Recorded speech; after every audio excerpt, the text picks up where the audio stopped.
You're about to see one of the most awkward moments in international politics ever. British leader Keir Starmer tried to hold court on immigration right in front of Trump, and I'm not even going to explain what happens. You just need to watch this for yourself and stick around after this clip because I have the inside story of the true events that are taking place in the UK on immigration, and what I have to share is going to shock you. This is Andy with TrendingPolitics.com. Hit like, subscribe, and let's get into it.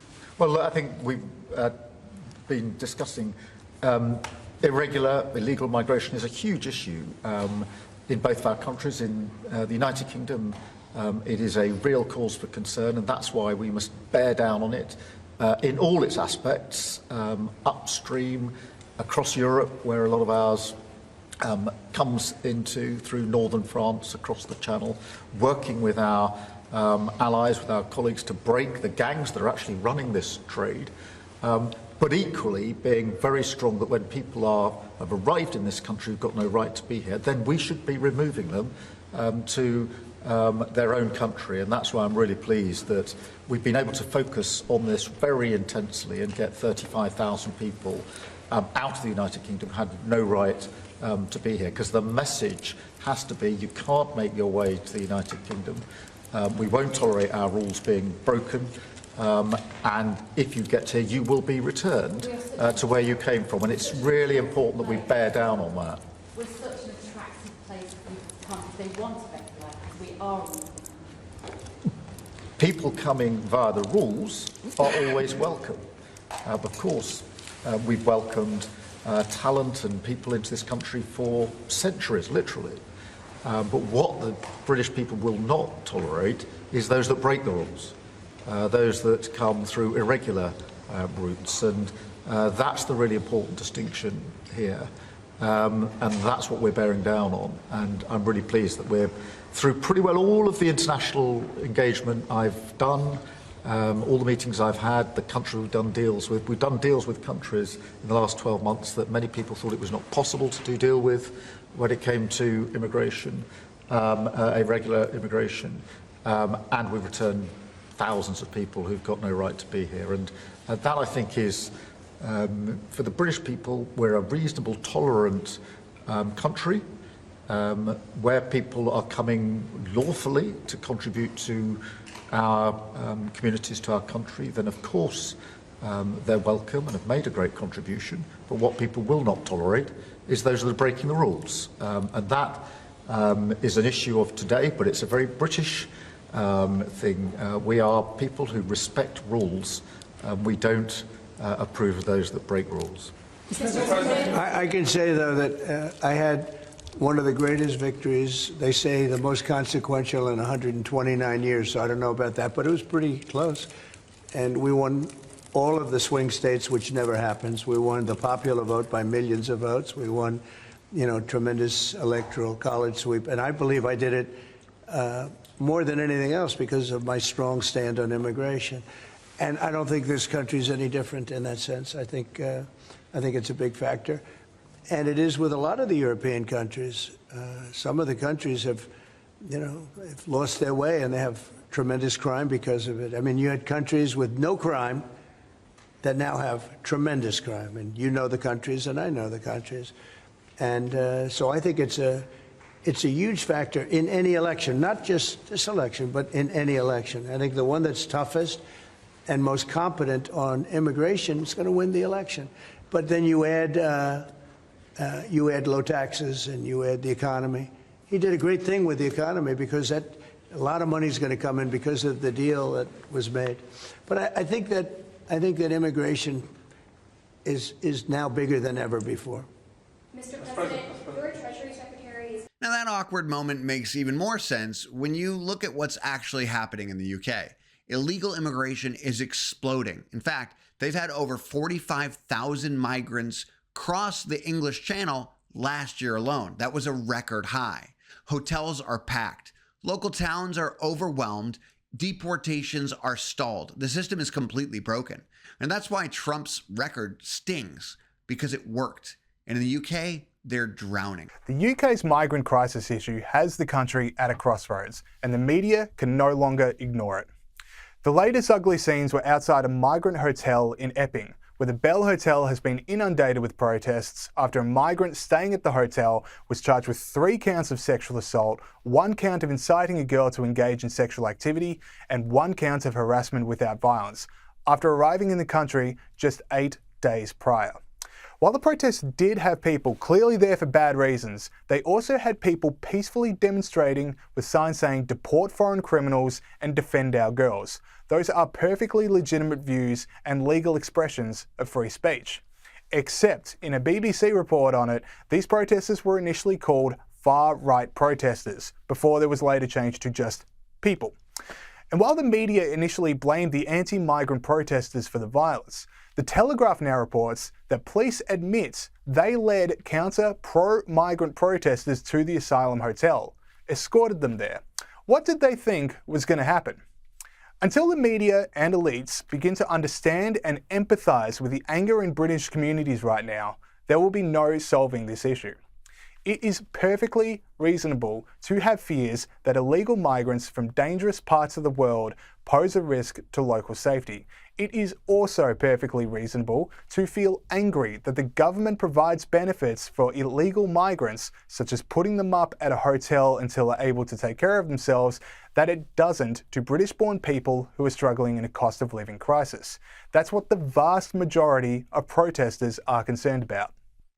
You know, schoolgirls followed, schoolgirls harassed, really dirty language used, and, you know, groups of unknown men sort of loitering in areas near the forest and in the high road. It really is a problem. And local residents want me to stress this, that if these men were, let's say, Eastern European or white immigrants, and this was happening, they would still be protesting. This is not about colour or race.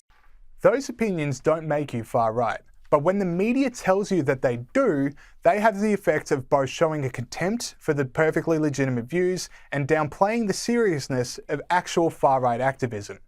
When commonly held views get smeared by the media as far-right, it pushes the elite class and regular people further apart. You know, I really wonder what it would be like if American media would have so much common sense as that Australian clip that we just played. And if you think the UK is just struggling to manage the crisis, wait until you see how they're dealing with public opinion. This person just got sentenced to 15 months in prison for speech they called insulting. Watch this. You have been committed for sentence, having pleaded guilty to an offence of publishing written material which is threatening, abusive or insulting, intending thereby to stir up racial hatred. Judge Guy Curl sentencing 28-year-old Jordan Parler on August the 9th at the culmination of the UK riots. Parler had, in the words of the judge, taken to social media to encourage others to take part in an attack on the Britannia Hotel in Leeds. Many of the 210 occupants of the hotel were foreign refugees and asylum seekers. His sentencing came just days ahead of another woman. Julie Sweeney on Thursday was given more than a year in prison after posting on Facebook for a mosque to be blown up with people inside. Migrants and Muslim communities have become the targets of far-right protests across the UK, and social media has been blamed for its role. Social media acted as really a rocket booster behind both the spread of misinformation and also the organisation of this violence. Social media companies need to take some responsibility. We also need to make sure that criminal activity online is being pursued. There's now a government task force dedicated to hunting down so-called anti-migrant sentiment online. Not criminal behavior, sentiment, opinion. This is where free speech goes to die and where freedom ultimately goes to die. Take a look. Well, a special UK police task force will soon monitor social media for what it deems anti-migrant sentiment amid fears of riots. This comes as protests grow outside Britain's asylum hotels. Joining us now is Spiked Online editor Tom Slater. Tom, I'm just flabbergasted by this. It feels like the UK government is more interested in surveilling the opinions of British citizens than it is deporting foreign criminals. No, absolutely. I think this is yet more proof that this government is as authoritarian as it is stupid. It's authoritarian because it's obsessed with policing speech, even at a time when we're making more than 30 arrests a day in this country for offensive online messages. To double down on that kind of censorship is abominable. But it's also a sign that this is a government that is forced to censor because it cannot listen. It's constantly trying to treat the symptoms of the kind of unrest and dissatisfaction in this country. If they really think that more vigorously going after people for saying unpleasant things, offensive things, just dissenting things on the internet is going to make this sentiment go away, going to make the protests go away, they're in for a rude awakening. But I wouldn't expect anything more from this government, which just their answer to everything is a crackdown on social media, it seems. Well, I just feel like it's going to backfire on them spectacularly because, Tom, I mean, we're now seeing more and more protests outside these asylum hotels. They're spreading across the UK. I mean, locals have rightly had enough. No, absolutely. And this is something which the government is starting to recognise, I think. These are not just a few isolated incidents. We're seeing protests crop up across the UK, all in relation to the question of asylum. And yeah, there's often some ugly things around the fringes which needs to be condemned. But I think even now the mainstream media and the politicians are recognising that is not the vast majority of people who are taking part in these protests. They are overwhelmingly peaceful in many instances. And it's often the same issues time and again. There's a migrant hotel which has been placed in their constituency, no consultation, no one was ever asked about this.